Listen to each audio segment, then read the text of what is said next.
So you want to invest in real estate from long distance, huh?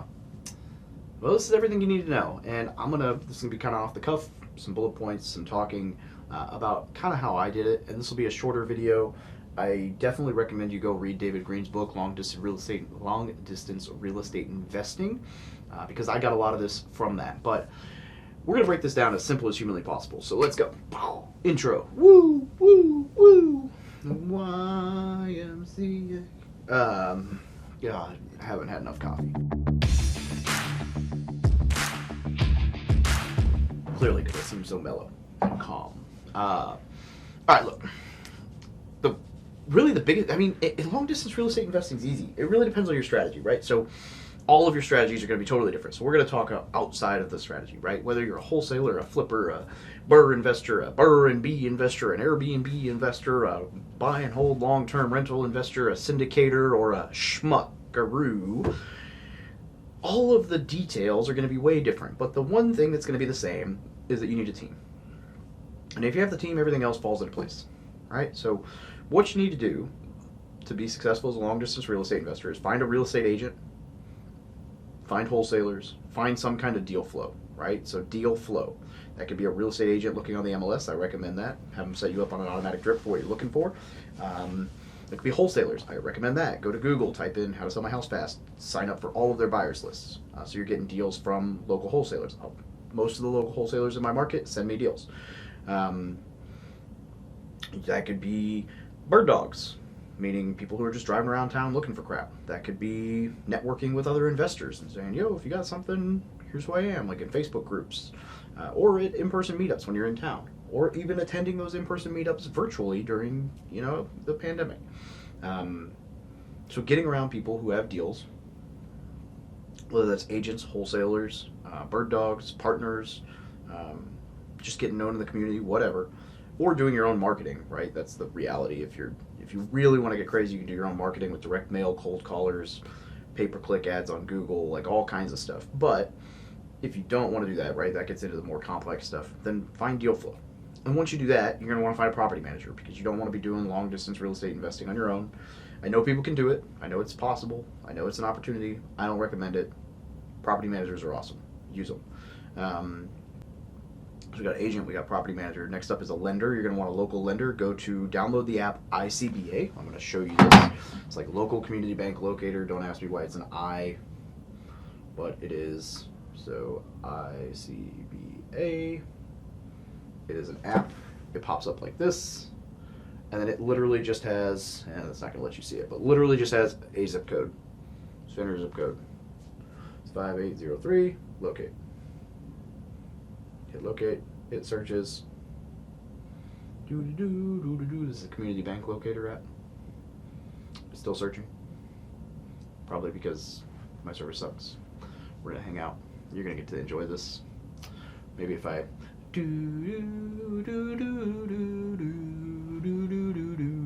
is that elevator music? Alright, look.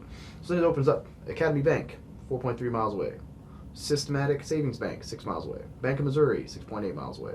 Freedom Bank, 7.1 miles away. And it goes all the way down. Regent Bank, Wood and Hudson Bank, never heard of that. O'Bannon, Sullivan, Ozark Bank, Lime Bank, Home Pride Bank, whatever. Whole bunch of local banks that they're not all necessarily community or portfolio banks, but they're local banks. They're not national banks. So there's a really good chance that they'll be able to work with you. So the bank that I work with is a portfolio lender. They do everything in-house. They can do all kinds of stuff as long as you make your payments, and they're phenomenal. So definitely recommend you get with a lender, figure out their terms, figure out what they can work with, make yourself a competitive buyer.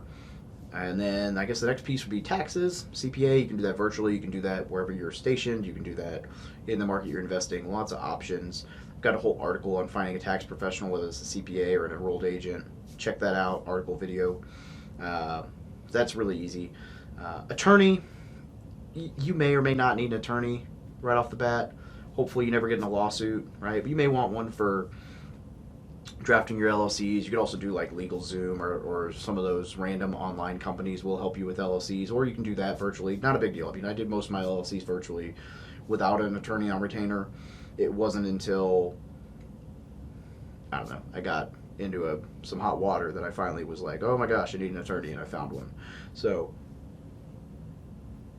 I mean, that's the gist, right? I'm trying to think. Oh, insurance. You're gonna need insurance that is in the state.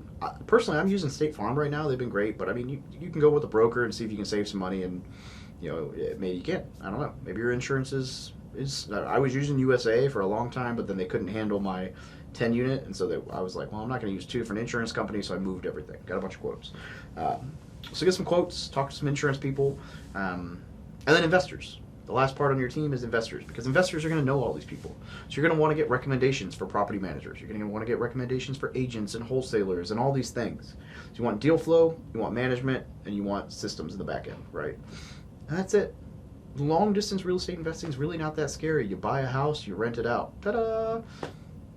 I promise you, if you lived in the town, you're not going to be like at the house all the time. I mean, unless you're doing things wrong. It's really not that complicated. Don't overcomplicate it. Happy to talk, but definitely just read David Green's book, Long Distance Real Estate Investing. Talks about how to find agents and lenders, and even gives you scripts. It's awesome. Or just connect with local investors, local Facebook groups. Hit up, post in my Facebook group, ask, say, hey, is there anyone in this market? And it's not hard.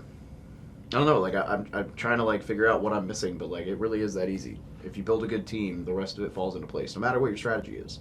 Because if you're an Airbnb investor, whether you're local or long distance, you're going to want to use the same systems, and it's going to be the same learning curve. So learn the strategy and then do it long distance. The Airbnb that I have in Springfield is above me. It is right there. And unless something goes wrong, I'm never dealing with the cleaners. It's all automated. I'm never dealing with this. It's all automated. Like and if something went wrong, I would call a handyman. It's not me. I'm not dealing with it. So that's kind of the mentality, right? It's just a mindset thing. It's not as scary as you think. Yeah, don't get me wrong. It's definitely nice being in town and being able to go on appointments in person for acquisitions, but don't let it stop you. Don't let being long distance stop you. Learn about it, build the team, make it happen. As far as choosing a market, just because I know somebody's going to ask, check out my video and articles on that. The bottom line is this: if you narrow it down to like 5 or 10 markets in the country that you think are good and you can't find one, like you can't make the final decision, just fucking flip a coin or throw a dart or blindfold yourself and go that one. Because if you pick 5 or 10 markets in the country that you think are the best, they're all good. It means they're the top 1% of markets. You're fine. It's more important that in that market you find a good team than it is to make sure it's the exact perfect market, right? Because guess what? Markets change. That one might be the best now and not the best next year. Who knows? So don't get super wrapped up on the market. Get wrapped up on finding the right people for your team, surrounding yourself with investors that know that area, and get to know that area, right? Pick somewhere that you want to invest, or pick somewhere you're familiar with, or whatever, and then make it happen. So I don't know, this is super casual, just chatting, but I feel like long distance real estate investing feels more scary than it is. I mean, Alex, my podcast host buddy with me, he did it. I did it. A lot of successful investors have done it. I mean, I've got tons of people I could just start rattling off that are doing long distance real estate investing and crushing it. Even syndicators who do multifamily usually don't stick to one market. So eventually you're going to end up doing off-market or not off-market, out-of-state or long distance or whatever. It is what it is. I mean, even now, some of my properties are 40 minutes away and I never visit them. So, it is what it is. Don't let it stop you. That's really the moral of the story here is it's not as scary as you want it to be. So don't let it stop you completely, and you'll be good. So yeah, have a great day. Make sure you like and subscribe if you got something out of this video.